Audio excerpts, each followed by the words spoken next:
My name is Bolanle Okusanya Feyita. I'm a third generation funeral director and MD at LTJ Funerals International, which we have our headquarters in Lagos, in Nigeria. LTJ Funerals International are proudly members of FIAT IFTA, and for Nigeria, we're the national member. FIAT IFTA is an organization that is made up of funeral professionals across the world, and we are glad to be the national member for FIAT IFTA in Nigeria. We'd like to say thank you to FIAT IFTA for inviting us to do this video, telling you about how COVID has changed funerals in our country, which is Nigeria. A key way that COVID changed funerals in Nigeria is how we dress. This first time we saw the emergence of wearing face masks, and a face mask, nose mask like this, or face shields like this, where people would cover their nose and their mouth. This is not just exclusive to us, but across the world. At LTJ Funerals, we have so many different styles of dressing, different outfits. This meant that we had to change our outfits and make adaptations to a lot of the clothes that we were, to make them to still be relevant, but bearing COVID in mind. So we had introduction of a lot of face masks and nose masks in a way that was still stylish and still has symmetry with what our uniforms were. So how we dressed, definitely that was one of the first things. We wore gloves as well, depending on what the funeral was and how it was conducted. Funerals in Nigeria are often quite a religious ceremony. There's an aspect of the religion of the person, that the deceased person or whatever their loved ones believed.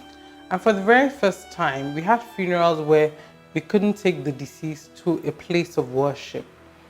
Whether it was a mosque, whether it was a church, we couldn't gather in places of worship. So that was a very strong part of how COVID affected funerals for us. That meant that we would have funerals by the graveside, straight from the mortuary, straight to the cemetery.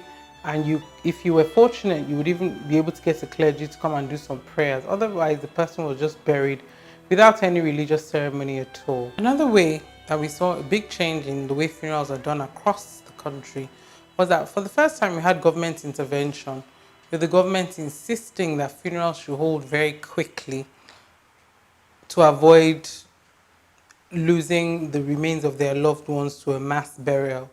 This is because the mortuaries were becoming full and it was risking having a health hazard.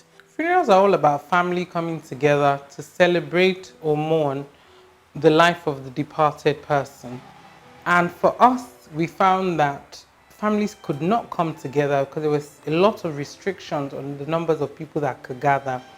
Funerals that would normally have in attendance 500, 600 people were reduced to being, first of all, 100, then 50, and later it was even 20 in certain states. The laws were different across Nigeria, but we found that we couldn't have large gatherings anymore. For the very first time, we did lots of funerals where none of their children were present. With travel restrictions combined with the limited numbers, we found that there were some families who had their immediate family in different parts of Nigeria or abroad, and they couldn't make it because of the travel restrictions.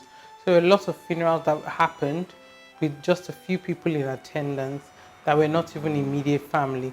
That was a big change for us. It also meant for us that because you were not having those gatherings anymore, people dressing, everything was really, really toned down. And you had people who could afford to have these very big ceremonies, but because the restrictions were there, they couldn't gather people anyway. So generally, people tended to have a lot more simple, basic, some funerals with no flowers, really simple, just keeping to the core thing. The next way that COVID influenced funerals is the real sharp increase in the use of live streaming, from Zoom to Facebook Live, Instagram Live, all sorts of different live streaming, YouTube, places that normally we wouldn't even consider before. We're now becoming the first port of call. I mean, as you know yourself, in any country that you do live and work, COVID has meant that everybody's working from home. Working remotely also means that you have to find different ways of still meeting together, meeting with your teams, meeting with your loved ones, meeting with your colleagues and your clients as well.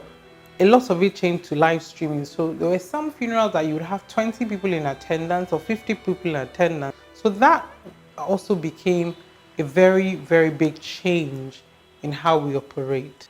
Another thing that we saw an increase in requests, conversations about was cremations. A lot of people in Nigeria wouldn't even consider cremations. 99% of the funerals we do are burials. COVID meant that people were talking more about cremations and requesting more for cremations. Usually, or traditionally, cremations are often offered to foreigners, non-Nigerian people that passed away in Nigeria. But with COVID, more Nigerians are asking about it, talking about it, and making requests for cremations. This is something that we hadn't seen before, and we've seen an uptake. In my hands are the ashes resulting from a cremation of an adult. It's very different. The space this would take is very different from somebody wanting to be buried in a coffin like this, for example. So the narrative has changed in the sense that people are actually not, we haven't seen the massive uptake, but a lot more people are interested in cremation, talking about it, especially as they see the range of different things happening around the world.